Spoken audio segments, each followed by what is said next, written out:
ho, Merry Christmas, and welcome to Al Dente Rigamortis. I'm Review Claus. I'm Mikey. The E stands for Ebenezer, the humbug. And I'm the Grinchy Yellow. And we're here to discuss those internet stories, most creepy and most pasta, and be critically silly doing it. And tonight we have, because of the holidays, Red Christmas, which I found out recently was actually a horror movie from like 2017. And this story came out in 2015. And I don't think they have anything to do with each other, because this one's the introduction of the author's OC killer. Ha. Which I guess should be okay. Original killer. That's true. But have you seen the 2017 movie? I have not. So it could be the same. Yeah, I did just quickly peruse the synopsis, and from what I gathered, again from a very quick peruse, it's basically a bunch of people go to an old family house and get murdered. Okay. On Christmas. I see. So, so we're doing Red Christmas, and it starts with this town during Christmas. They go out to this big Christmas tree display out in the middle of the town. Everyone in the town except for this one family that we're actually focusing on, which is a mother and her son. And the mother is hiding the fact that the father has been missing for several days, and also drowning her sorrows in booze, specifically vodka. And watching Kain Coffey. Yeah, was she watching Static? Yeah. I thought so. And then she's sitting there, just drinking and worrying when her son comes running in and saying that there's a man at the door. And at that point, the mother just straight up slaps him across the face, telling her or scolding him on telling him he should have come to her first. Not open the door, let someone in. Yeah. Cowering from that, the boy lets her go by, and they go to the door, and it's a police officer, and they've got some new news about the husband.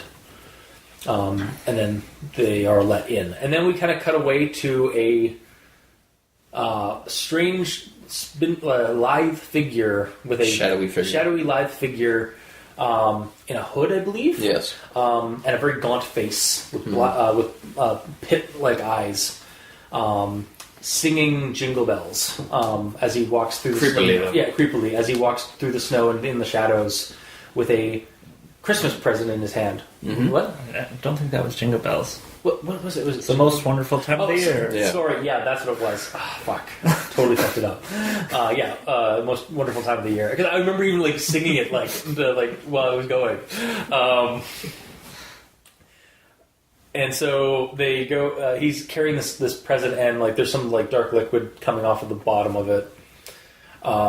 And he goes. He's looking for the that house from the family earlier, and he goes up to it, puts the present down on the ground next to the door, raps a couple of times, and then slinks back into the darkness. What rap does he say? Is it sick? No, the rhymes he lays down. Yes. Cool. It's fine. We will battle later.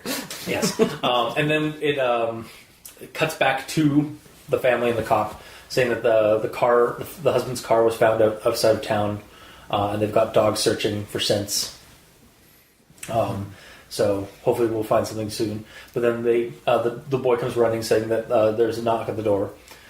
So the mother goes and checks it with the cop in tow, and they go and check, and they see that there's a present there.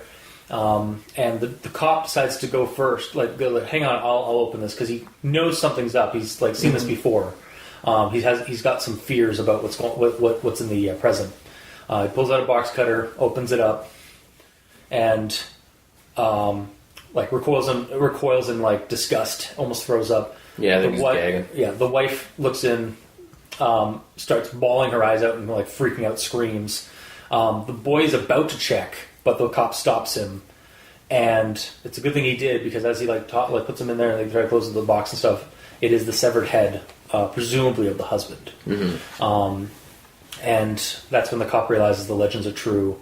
as he looks at the wrapping paper and there's a little card or like a little like tag on the wrapping paper that says to a most fortunate family from Sirius Nightshade. Yes, from Sirius Nightshade. I'm here is the last words we get from the story, and that is it. That's a pretty good rundown, actually. Mm-hmm. I don't think I left too much out. Mm-hmm. That was needed. Yes, this was Red Christmas was by Kain Coffey, and as an author's note, which is correctly on the entry on Creepypasta.wikia.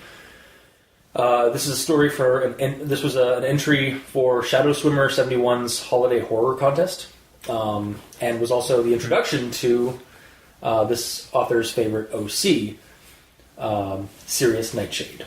And so it's Shadow Swimmer 77. Yeah, Shadow Swimmer 70. Or you almost said 71 again. Sorry, after I corrected. God damn it. My tablet has had a little like blob there. I see. Yeah, Shadow Swimmer 77. Sorry. That's fine. And so yeah, we'll go into the everyone expects the Grammar Inquisition at this point. So let's start with the quote. Now, with 4 days gone by and nothing to show for it, all she could do is stare intently at the static on the television and neglect the wilting Christmas tree. So the rest of the story, I believe, is in past tense, except for this one instance where it says all she could do is stare intently.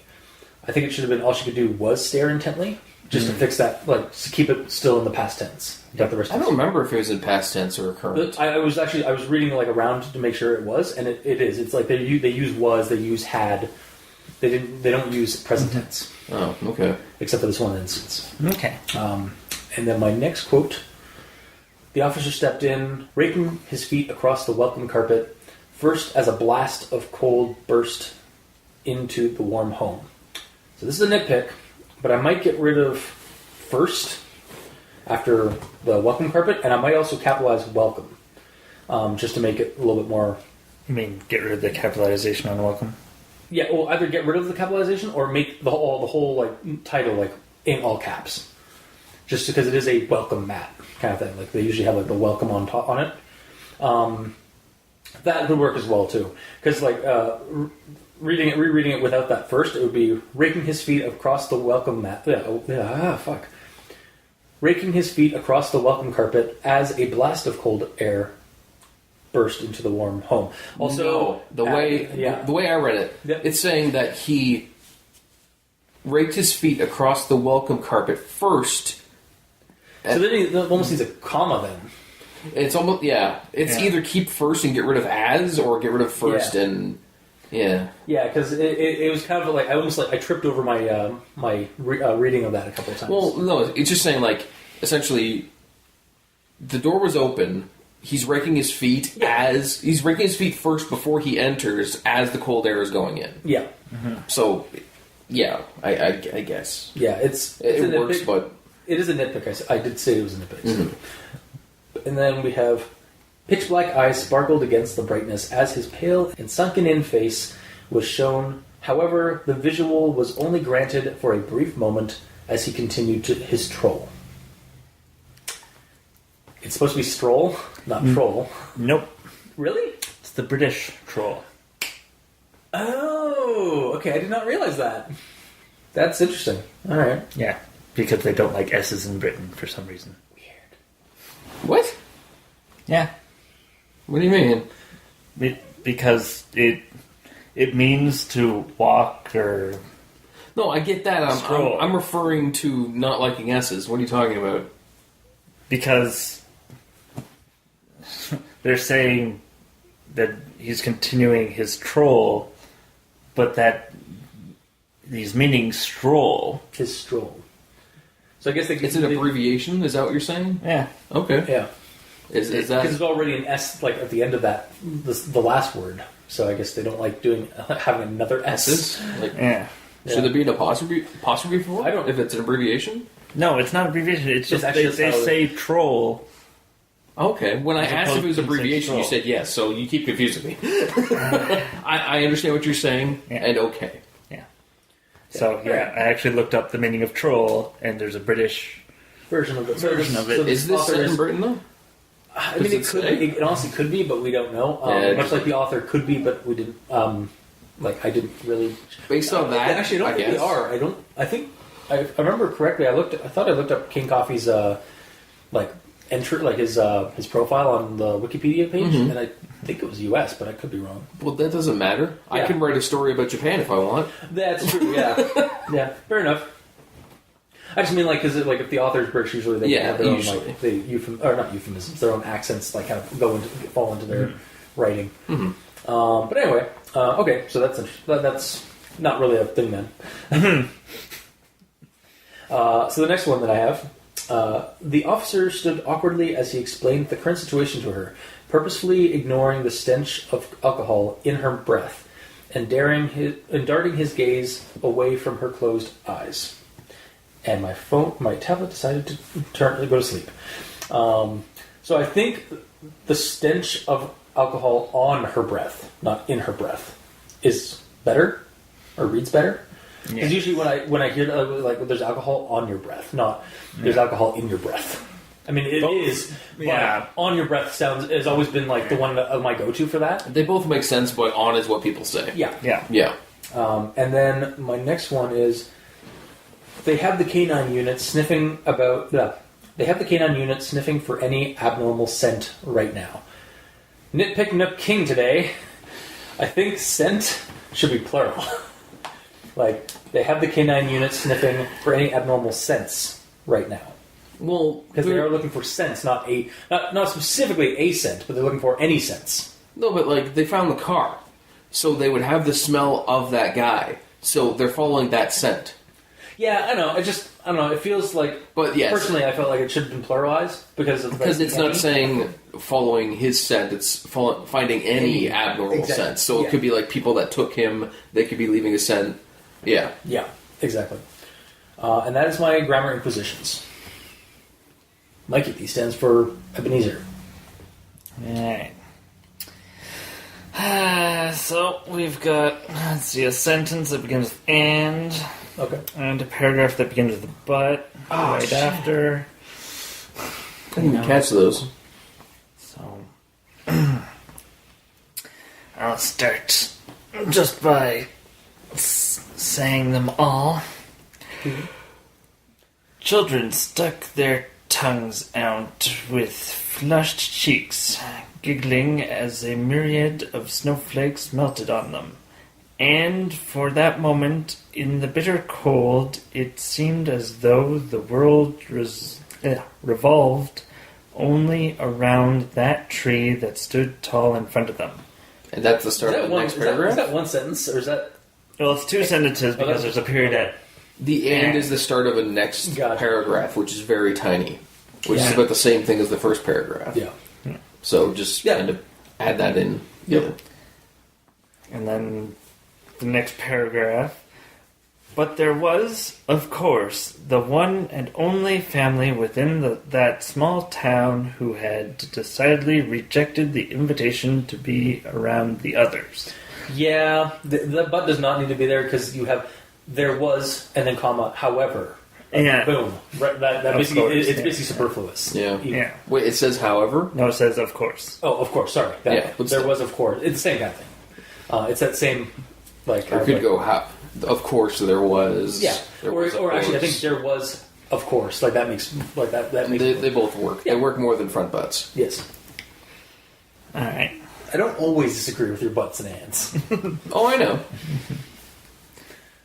All right, and the next is just a quote that I tripped over a bit. Okay. As she moved to the front door, opened a crack. So is the door opened a crack, when she got there, or did she open it a crack? Did she was it already open slightly, or did she? Yeah. On her way to the door, she opened a little baggie of crack. I mean, this one's a little already on the sauce, but Might be why she was pissed off that her son just opened the door for the cop. Well, that was the cop situation. Yeah. And then here's a bit of a nitpick. When the guy is singing, Welcome back to the Nook. it goes from the whole ... to dashes, and then back to ... Yeah. Does that mean you're supposed to say it differently? Like you connect these two words together, but there's a break with the ellipses. The dashes are like to extend it out. Yeah, dashes. Well, dashes are usually actually a break in thought. Like a thought has just been inserted into the current information. Like it's just like kind of like an afterthought, like basically like a commentary on the thought. It's not usually supposed to be a dot. The ... is for, like, again, extending it and some of that. Yeah, but okay, the way that it's written though, it's saying it's the most, then with ellipses, which is where you go, it's the most and you don't hold it. Okay. Wonderful time, and that's where it's triple dashed. So it's saying that the dashes are you're holding the previous word, the previous letter. At least that's the way I took it. Yeah, and that is an nitpick because that's like double dialogue and also a song, like him trying to like convey how the guy's singing the song. That might be the actual way to do it for all I know. I didn't look this up. ... would probably be like when you pause for effect. Yes. And then the dash is for when you're holding. Yeah, I agree. Then like it's probably for holding the note. Mm-hmm. I probably should look that up. I don't think anyone did. No, I didn't. But yeah. I kind of like read it and like was singing it as it was going, so like I just didn't notice that. Every whole note you would be reading over the lines. The reason I bring it up is because every other time it's the ellipses. Yeah.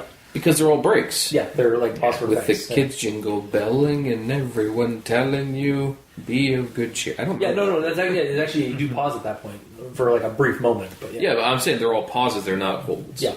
Yeah, and just because of all the ellipses, I've saying it in my mind as though he's out of breath.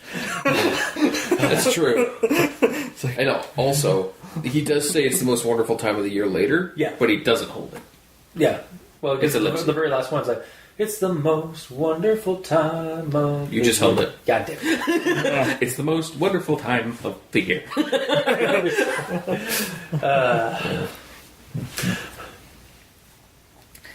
Alright. It's really not, though. The rest of the year is the most wonderful time. Sure. Says the Grinch. Says the Grinch, and Mikey, he says for Ebenezer. Yes. I like how, I am the only, like, cheerful one today. Yes. I'm the only jolly character choices. Jolly little cultist. Yes. So, that's the end of my grammar inquisitions. Cool. Okay. That haven't already been touched on, so yeah. Okay, Grinch? No. Nothing? I refuse. Cool. I'm not obeying what you, Mr.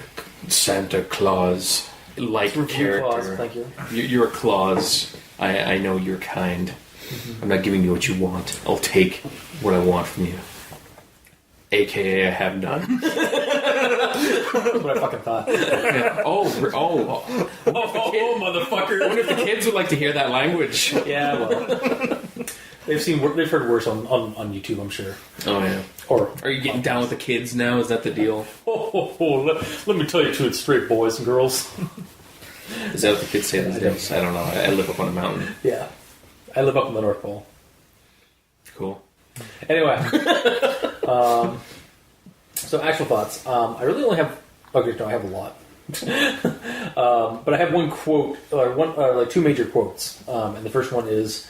So, under his arm he cradled a large cardboard box wrapped haphazardly with a variety of different papers. A substance dribbled from the bottom corner of the box and onto the snow, though the hue was unseen in the darkness. This is at the point, like, as I was reading this is what I put in my notes. Calling it now, it's a head or body part, probably from the dad. Yeah. And later... Inside the box was a severed head, submerged to the chin in its own pool of blood. Mm-hmm. And my note was, called it! Yeah, it's a little cliched. but it's Especially very predictable. Especially because it says specifically that you can't see the color of the drippings. Yeah, it's blood. But then it drips on the snow and then you see the color. No, you don't. No, you can't see the color because of the darkness. It's No, dark. you see it later. Oh, you do? Okay. Yeah, You see it. because he's under a street lamp. Then yeah, like it's. I would have actually been more surprised if it had not been that. Like if he had actually like twisted it to be something horrific, but not a severed body part or something. I don't know how what you would do to do that, but yeah. You make it magical or psychological. Like you open it up and it looks like it's just a normal present to that person, and then they bring it in to their loved ones, and they're holding a severed head. Exactly. That's how everyone else sees it. Yeah. That was the end of. That's actually the end of my thoughts. I didn't really have much else to say aside from what I'll save for my final thoughts. Okay. So, Mikey, these tests for Ebenezer. All right, I'm going to continue off on your one thought with the box. Yep. I, for whatever reason, did not get a good visual of the size of the box that he was carrying. My visualization kept changing.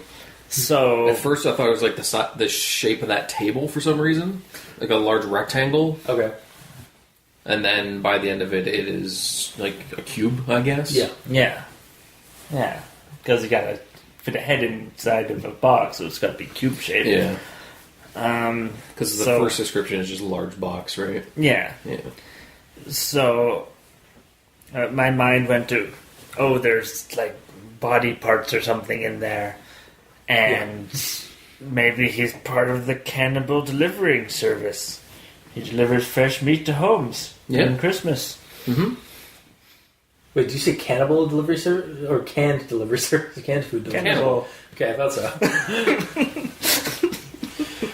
Well, he's not delivering cannibals. He's delivering. He's a human delivery service. Yeah. But he's delivering to cannibals. Yes. Yes. Alright. And we've already gone over the staring intently at static. Yeah. Because they're watching Kendall Cove, clearly. Oh shit! I called that out. Sorry. I mean, whatever. And We just can't get away from Icker Falls. No. Every story is in Icker Falls. God. so at one point, she's sitting in her chair Yes. with a half-empty bottle of vodka. I think I know where you're going. And I'm just thinking to myself, is this set in Russia?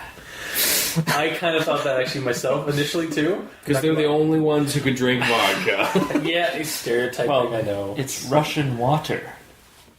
I'm sure it is, but But I mean, to be fair, other people have vodka too. Yeah, but drink straight out of the bottle. Yeah, if you're like super depressed and shit, you're gonna drink from the bottle. Or stressed out and depressed.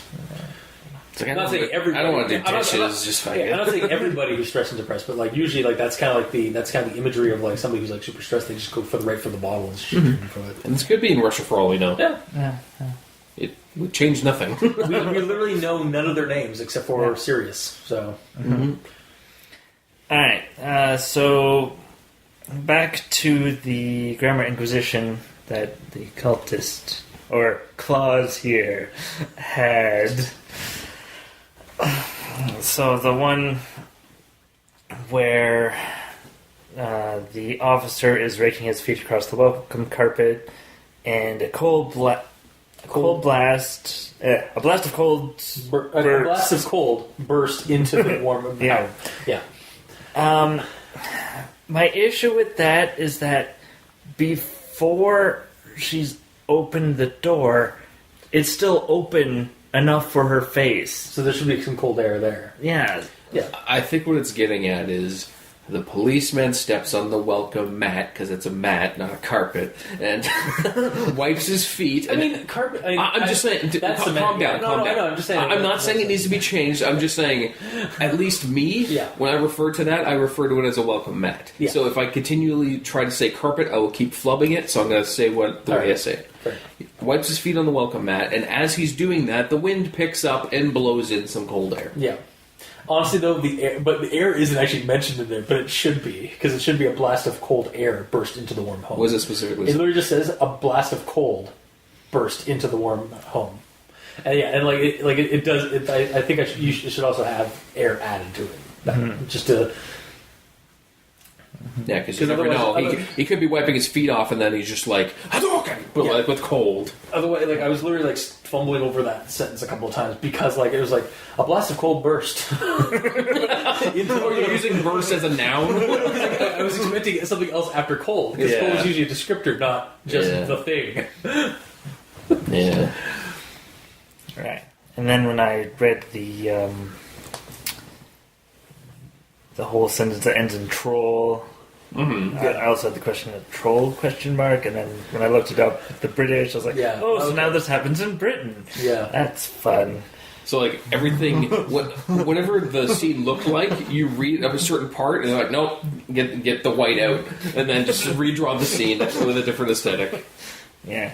I must have like a much more fluid like go with the flow like image theater or like mental theater because like I don't do that. I just kind of like okay, it's this now, and like I have no problem with it at all. Like it only takes a second to think of it differently, but it's just I don't know. I don't see that as inconvenient though, but to each their own, I guess. To each their own. To each their own. I thought you said that, but I didn't feel like correcting you. Alright. My next one, I have a quote. He looked away from her fully now and glanced at the Christmas tree that had shed much of its pine needles due to malnourishment. So they didn't put enough water at the bottom. It's only been 4 days. That's also true. They just don't have. So it might just be that it's completely they never put any water in the bottom to keep it going. Yeah, but needles don't fall off that quickly, even if you don't have water. That's true. Maybe they had. Did they have it longer then? Maybe. They had the tree. Where are you getting this 4 days from? Yeah, it's been missing for 4 days. He's been missing for 4 days. They so might they would have the kept it up and watered. I don't know. And then always missing. Well, I'm gonna go drink vodka for 4 days straight. So and neglect my son and the tree and all that. Yeah, but I mean, my son and more importantly the tree. maybe they had a jumping start where they weren't like really like keeping up on it like before the 4 days.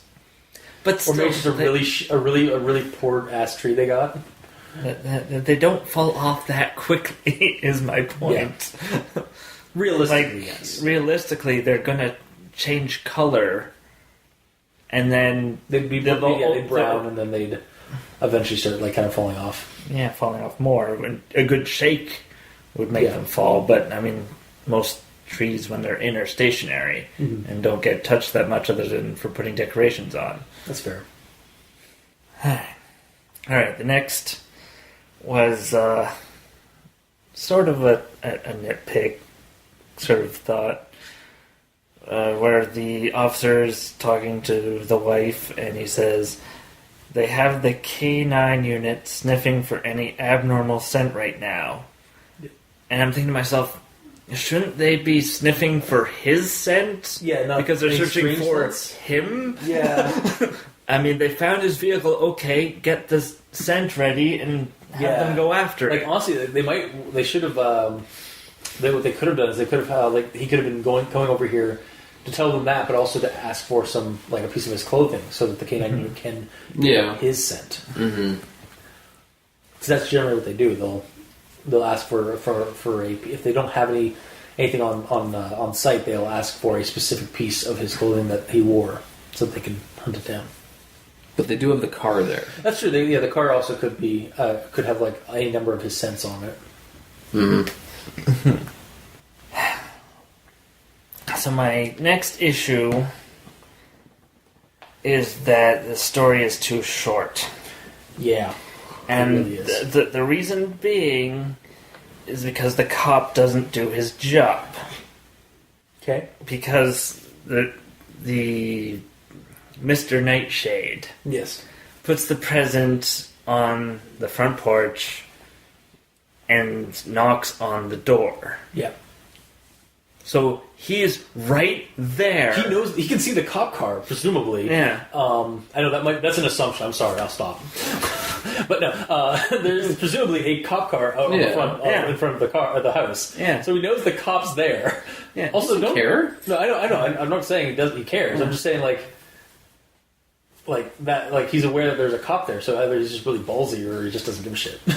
And then the cop opens the present instead of going, I think I know what this is. Hold on a moment, and checking the surroundings. Yeah.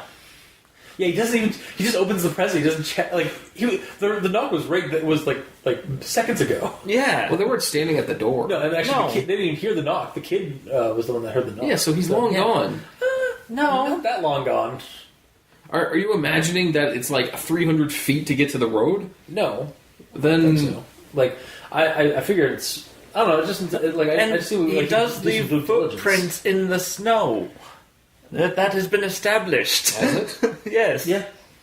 Well, So- then that's where this would continue after the story. Is they would Yeah.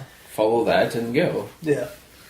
Yeah. Actually, to add to like something I was going to have in my final thought, legitimately, this felt like the first kill of a slasher flick, like the intro to a slasher flick. That's one of my issues with this being like super short, is that it just feels like the introduction to something bigger. But It could also be the very end. You know, what's in the box? I mean, it could be, but that could also just be the guy's like calling card. Like he just gives people presents with body parts. Yeah. To continue on that thought, to me it felt like the beginning of, say, a TV show like Sherlock, Doctor Who, CSI. Or again, like I said, like the slasher thing, because like they usually have like a little like the first kill, and then they have the opening credits, and then they go into the rest of the movie. Yeah. Or like again, like TV show like Supernatural does it too. Yeah. Where like they introduce the creature, or introduce the monster, killing or going after somebody, and then it cuts to the Supernatural title card, and then the movie, the investigation starts improper, but we don't get that investigation at all in this. Exactly. Yeah. And then I found a way to bring this into the Supernatural Task Force. Okay. Why am I surprised? I'm not at all at this point in the game. Alright, so the husband is actually Mr. Nightshade. Because, Well, we already know that. yeah, Wait, what? Yeah. that they have the same They scar. have the exact same scar. I did not clue into that at all. Wow. All right. Okay. Fair enough. Okay. So, the husband has been inflicted with some sort of darkness virus type thing that gives him super darkness powers, but the Supernatural Task Force came in and gave him the antidote before he lost his mind so that he'd be useful to the Supernatural Task Force. Mm-hmm. And now, because he's can no longer be with his wife and son, he's decided to give them closure. So the Supernatural Task Force has given him a clone head of himself Uh-huh. Yeah. Okay. Yeah. to give as a present so that the family has closure. In the most horrifying way possible. Yeah. Yeah. Horribly traumatizing his wife Yeah. Yeah. And the cop is in on it because he knows what It's like, that I've card seen this means. before. Yeah. which is why he doesn't go after the guy. He doesn't do his due diligence and like survey the area quickly. Before, Yeah. Yeah. Yeah. Makes sense to me. Actually, that.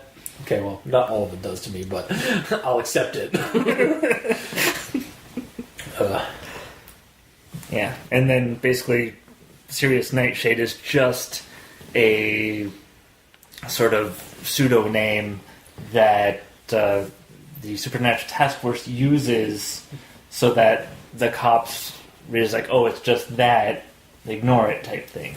Code Nightshade. Yeah. Yeah, like the thing that he got essentially corrupted with is called the Nightshade, and like it kind of happens sometimes, but like it happened properly with this guy. It's like, and then like these two scientist guys are like, the Nightshade actually works. Serious Nightshade. So this is actually Seriously, Nightshade. This is doubly funny for me right now because that's not too far off from. So Slime Beast and some of the other Fearfic folks. As of this posting, as of us posting this, the Kickstarter is probably over, and it may or may not have gone through. but they were doing a creepypasta field guide, kind of like in the way of like a like how like basically they gave their own like silly explanations for like how creatures like how like Slender Man or Slasher or like Jeff the Killer-esque characters like become reality. And for Jeff the Killer-esque things, which is kind of what I attribute to this thing, is like another like OC killer kind of character, is because they drink too much of this energy drink that's contaminated. So it's Sunset Overdrive. Yeah, basically. Yeah. And it's just like, so it's basically that. Like, so it's different. We have a different explanation for it, but it's funny that how you guys both came to the same kind of like theory on like how these things happen. I only came to this theory right now. Yeah, no, I know. Yeah. I know, and you guys have never this is the first time I brought up to that. Yes, that Creepypasta guide. So yeah, no, I just like that's why I was like kind of laughing a little bit. It's like that's a very similar description to what they were planning on doing for their book, for a silly explanation of how killers get created. But yeah, the nightshade pathogen, the neurological pathogen. Or something. This one like seriously worked.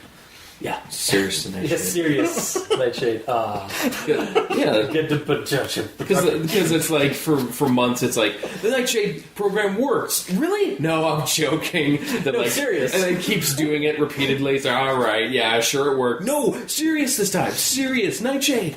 Yeah, serious is actually the guy that he's talking to. Like that is telling him it works. No, serious, it works. Or is he saying how serious it is? Double serious.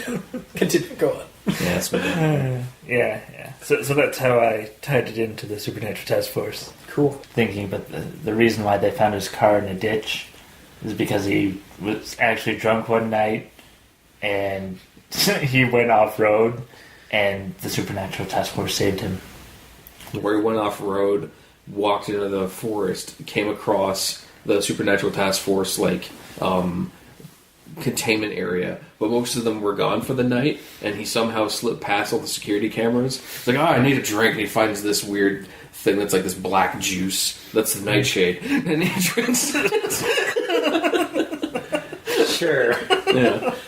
So does it allow like shadow step? Like he can like traverse through he's shadows as well? What's the word? That one character I have. Fetchling. Yeah, he's a fetchling now. Yeah. He's tapped into the shadow plane. Totally. Yeah. That's why he was able to just like go away. Yep. Makes sense to me. Yeah. And that's the end of my actual thoughts. Cool. Alrighty then. Grinch, what do you got? I got a few, not too many. None that were touched on though. So right from the get-go, I wasn't sure. I know we briefly talked on this, not really. I wasn't 100% sure on the setting of it because right from the get-go, it's describing this huge, beautiful tree, and it seems like it'd be like a huge tree that like an entire town would be proud of. Mm-hmm. But the way it's describing the people of the town, it immediately made me think it's like super hick town for a moment, because it specifically says, children tightly clutched their hands of their mothers and fathers and grinned with crooked teeth at the masterful display of the holidays. I mean, kids generally do have... It's not talking about kids. Oh, is it? I thought it was kids they're talking about. It's Whoville. Honestly, I'm not gonna lie. I like so it didn't bug me like it usually kind of bugs you guys when you have to like change the settings of it. Yeah. But this went from like Whoville to reality. But I just don't understand why that was even there. Essentially, I don't know. Add flavor, give flowery prose. I suppose. Mm-hmm. Yeah, I guess it's talking about children specifically. Yeah. Because kids generally also like have crooked teeth. Yeah, because they're not. Yeah, that's why they need some. I thought it was the mothers and fathers. To be honest, the first time I read it. That also drives home the fact that we're in Britain. Oh, of course, wow. Yes. Stereotyping up the ass. Oh yeah, you betcha. First vodka, so it has to be Russia. Now, crooked teeth's got to be Britain. Like, yeah, man. You're such a Scrooge to everything. We here at Al Dente Rigor Mortis would like to say that ADR does not stand for, or the R in ADR does not stand for racism. Yeah. The views and opinions of Mikey do not represent the views and opinions of all of Al Dente Rigor Mortis. Please send your hate mail to aldenterigormortis@gmail.com, and we will forward it to Mikey. He stands for evil. Wow. Anyways, I didn't mean just tossing you under the bus there. A little bit. Just a smidge. Sorry, not tossing you under the bus, tossing you under the sleigh. Yeah. Yeah, that's more apt. Yeah. Yeah. But yeah, just because it made me think that it was the adults with all the messed up teeth, and they're all like that. I was thinking like it's actually a crappy tree, but they're just all like in awe of it because or just like moonshine does wonders. Yeah, they just imagine like wow, meanwhile it's this high. Yeah, it's a Charlie Brown tree. Yeah. Yes.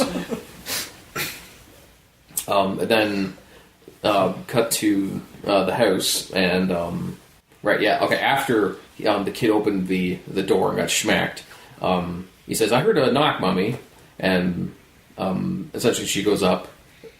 She pushed past him walking down the hallway with a police officer behind her. So just imagine she just got up and just went sent the kid flying into the wall. She's not against smacking this kid, so yeah, I would not be surprised. But the police officer's there this time, so hence why she didn't punch him out of the way. Yeah, just shoulder checked him. That's different. Yeah. Although she'd have to get really low to shoulder check him, depending on how old he is.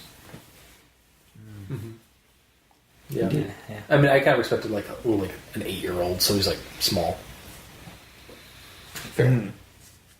Anyways, then my only other note is the very last line with the description of the tag. The only thing I had to write, well, I wrote a few things, but the thing that I said earlier. Well, kind of. Because the first thing I wrote is just seriously serious. You serious? Serious satellite. Yeah. Nightshade. I essentially said that his name kind of sounds like he's a super bad supervillain. To be fair, he was the Nightshade, but he's like a bumbling idiot, so no one took him seriously. So he's like, I know how they will respect me. I'll be serious Nightshade. I mean, to be fair, but he just spelled it weird. Yeah, he sounds like a Harry Potter villain, or not Harry Potter villain, but a Harry Potter character, because Sirius Black is literally a character from Harry Potter. Yeah. And it's spelled like that too. So yep. Also, because it says the Fortunate Family, I was wondering if the husband's name is actually Barry Fortunate or something. Yeah. Although that wouldn't be. Or it could be Serious Fortune, and then Nightshade is his new moniker, as he had took the formula from the SNTF. Yeah. But he is dead now, so that wouldn't be very fortunate of him. No. That'd be a problem. Mm-hmm. And yeah, that's all I really got. Mm-hmm. Okay. So I'm going to go into my final. We'll go into final thoughts then. Starting with a quote. The officer barely stood on shaky legs, holding a ripped piece of wrapping paper and staring at it. It seemed the legends were, in fact, true. He stared at the sticker that had been stuck to the wrapping paper. A small image of a Santa waving his mitten to the person looking. To the Fortunate Family, from Sirius Nightshade, I'm here. So, I'm going to... I wrote this before I discovered the awesomeness that was our Nightshade idea for the SNTF. Mm-hmm. So, but here's what my notes still kind of hold true to what I feel about the story. While the writing has some good imagery, and at times, while reading it, I almost felt like it had a rhythm to it. The plot itself is fairly predictable. Especially with the cutaway to Sirius after the cop arrives at the house. The other issue is that, while this is the introduction to this OC, as the author states at the very beginning, there's a lot told, but not a lot said or shown. The cop has seen this stuff before, and, in quotes, the legends are in fact true, but we never get any in-depth insight on the killer's motives or actual history. It's just kind of like setting it up, but never paying off. Exactly. The next story hopefully pays off. The author states in the comments that this was to be a prologue for the killer in some other stories. He was planning on doing a saga of these stories for this character. This is the intro? This was supposed to be. This was intended to be the prologue, and I can see that honestly. But it feels like I said earlier, it feels like the start of a slasher flick with the first kill. But then after that happens, it just rolls to credits and right after the first kill. As a standalone story, this doesn't really hold out because it's too short. And it's a trailer. Yeah, basically. So hopefully, maybe I know that I did look up the guy's what other stories he's written. He does write. He has written another one called January, which might have something to do with this one, or it might have to do with this character. But this was apparently the intro for this OC character. So I don't think it was in any of the other stories he's written before this one. Isn't OC character the same as saying ATM machine? Yeah, basically, yes. Yeah. Or OG gangster. Yeah. Yeah, sorry. The killer himself, while I did have thoughts of, another Jeff the Killer style killer, does have some interesting imagery to him, but that's more due to the writing and the setup. Not the writing about him, but the writing around him, the setup and the scenery around him and how he traverses the scene and even speaks more than any kind of physical description we get of him. Honestly, despite the flaws in the grammar and my nitpicks on the story, I did enjoy the writing more than the killer. I like the festive but dreary mood it builds, and I actually think the woman and boy, who don't get a name because they aren't actually the focus, I get that, but give them names. These characters were more interesting to me, if a little tragically abusive in their dynamic, than the killer just dropping off a present and hey, I'm here. That's all he does. I know, but we get more information. We get more time with these no-name victims of the tragedy that happens than the killer himself. So it's just I kind of want a story a bit more about them than about this killer, because this killer so far is not that as interesting as these two as this mother and son. Mm-hmm. And personal opinion, as always, if you like some good setup and writing, but a predictable horror cliche, you'll like this one. So for me, this is a conditional recommend. It doesn't leave me with enough for what it was trying to do, but I enjoyed the read nonetheless. Now that said, now that we have introduced the SNTF, full recommendation.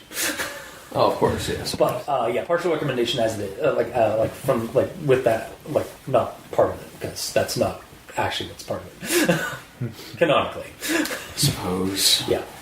But yeah, honestly, I didn't mind the writing. I actually kind of enjoyed the reading of it. So, Mike, E stands for Ebenezer.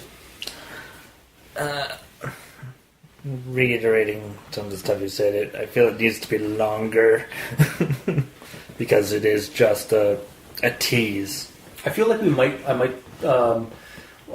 might get us to read the some of the stories that he did after this one, just to see if Sirius returns in any of his other writing. Well, I hope it does. Not at the start that he says this is the origin of my OC. He does say that, but sometimes authors do that, say they're going to do that, but they haven't gotten around to it yet. Or I felt like that was edited in after the fact. It was edited in when it posted, because it was part of this was originally an entry for something. But hopefully you're right, and the stories that we have that he did afterward are part of, do involve Sirius. But yeah. And then none of the characters have names or are in any danger, except for the mother and the son. The son's been in the son's got a bit. There's a bit of an abusive relationship going on with the woman, with the mother being an angry drunker, drinking too much and neglecting her family. I mean, she's going to have one heck of a hangover in the morning. Aside from the trauma of seeing her husband's face in a present. Or she drank so much that she doesn't even remember. Yeah. So then everything he just did was meaningless. Yeah. Yeah, she might already be blackout drunk. Yeah. And the policeman doesn't act like a policeman when it counts at the end. It's just what would you want him to do? Well, I mean, She calling SWAT into a perimeter of the area before opening the present. What would you want him to do personally? Well, yeah, I'd want him to at least call him backup. Yeah. Also, I'm surprised he didn't have like a partner or something like that. Yeah. But then again, like not all cops do. I suppose, yeah. Yeah. Yeah, the partner's just been sitting in the car the entire time. He just wondering, what's this crazy old man doing? Like dropping off a present. That's where my partner's in that house, right? I don't remember. Or he's just like drinking like eggnog or like and donuts and like just listening to Drinking donuts. Yeah, drinking donuts. Yeah, eggnog donuts. No, he's drinking donuts and eating eggnog. Yeah, exactly. Yeah. He's liquefied donuts into a paste. Yes. And he's solidified eggnog. Yeah, he's actually died of a heart attack, like, like died of cholesterol, like minutes ago. And he's just like. For the audience at home who can't see that, I was like pantomiming a guy who like clutching at his chest, like dead. We do that way too much. We do, because we aren't a fucking visual podcast. Nor do we want to be. Alright. Save those. Although I know what the title card's going to be now. It's just going to be on a couch. With a mic in front of you. Yeah. And you guys just like staring at me like disapprovingly. Yeah, because I'll be in the cultist the review clause outfit, like the red hood and like Santa hat, and you guys will just be like, well, I guess you'll be green, yellow, and you'll have a Scrooge face or something. I don't know. I'll be essentially the Grinch in my ninja outfit. Yeah, basically. Sorry, continue. And he needs like a hat. Yeah, he'll just have Ebenezer's hat. Yeah. Or a suit as well. Yeah. There's a whole bunch of stars that make like this beard. Doesn't he have like a beard he has situation? sideburns. Sideburns, yes. So They're getting off topic. Yes. as it is, it's not recommended. But if you include the Supernatural Task Force angle, it's also totally recommended. So, Yeah. Fair enough. It's becoming a running thing. Anything that's involving the Supernatural Task Force immediately gets full recommendation. It's basically us brainstorming, like taking ideas from like the stories you read, and making our own story. Yeah. And then connecting all stories together into one massive story. One mythos and universe. Yeah. It's like if you take Icar Falls and just like amplify it 1,000 times because it's everything. Yeah. But yeah, for me, it was, again, I don't want to be going over the same things, but it was really easy to see what's going to happen at the end. Yeah. It was the only real surprise that happened was that they're the same person. I know you missed that. I can't believe I didn't catch that. Because they both have the same scar. I saw this. I remember the scar. Mm-hmm. And I think I remember like thinking like almost getting there, but never quite tipping over to that like, oh my god. Yeah. But like now that I think about it, like hindsight is 2020. Of course. But yeah, like it's like I didn't realize that it was the same person. Like unless he's wearing his skin. That makes his skin's on the head. On the head. Yeah, so it makes sense. So this is a magical mumbo jumbo going on. Yeah. Or it's a copy head as we talked about. But either way, aside from the scar, everything was very predictable. Yeah. It was very predictable horror cliche. Yeah, so it didn't really do too much new, so I can't give it too many originality props. Yeah.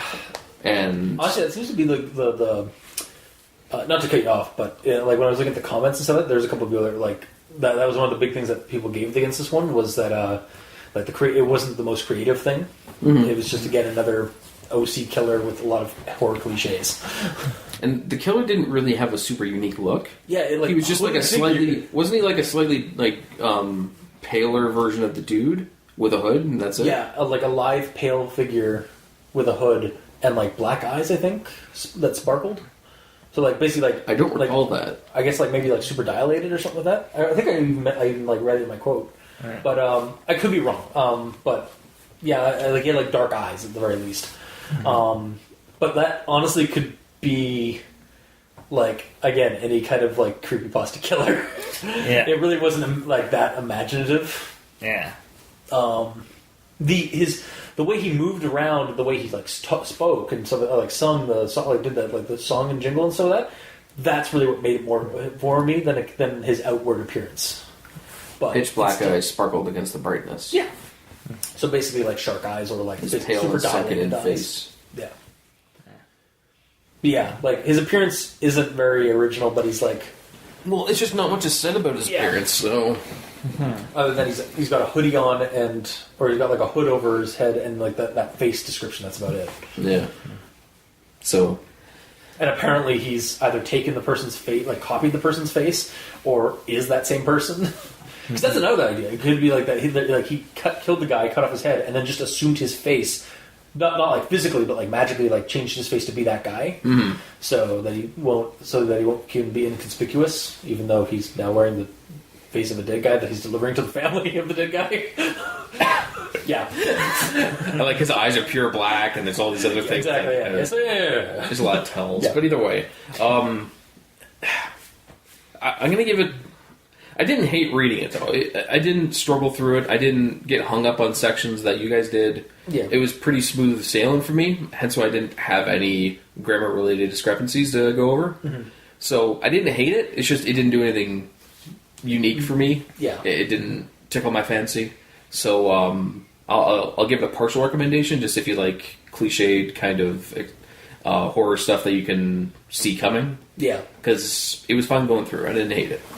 And it did give me a potential plan for me to use against the Who's. Down in Whoville. Yeah. So behead like the father figures of most of the families. And exactly. Back to them. And if I do that all on Christmas Day, everyone will be going through this same sort of Oh my god! torment, and I'll be truly stealing Christmas from the entire town. That is the better lost episode version of the Grinch Stole Christmas, right? Jesus! So I can't fully hate it for that because it's good fodder for me. Yeah, of course. As the Grinch, In yellow. Yeah. High five. Yeah. All right. Well, I guess that was this week's episode. So if you like what you heard, or if you didn't, leave us a comment in the comment section below where this gets posted, whether it be on QB6, Facebook, YouTube, or Tumblr. You can also leave us messages on Twitter. Mikey is at the East Ends for Evil. I'm at Review Cultist, and the Gamer in Yellow is at the Gamer in Yellow, but without the W because, well, Microsoft hates him. Microsoft. Sorry. Well, Twitter hates him. You can also leave us emails at aldenterigamortis@gmail.com. That's ALDNTERIGAMORTIS @gmail.com. Where you can also leave us suggestions for other creepypastas you'd like us to discuss on the show, or hate mail for our stereotyping and Sort of calling out hate mail for our jokes. yeah.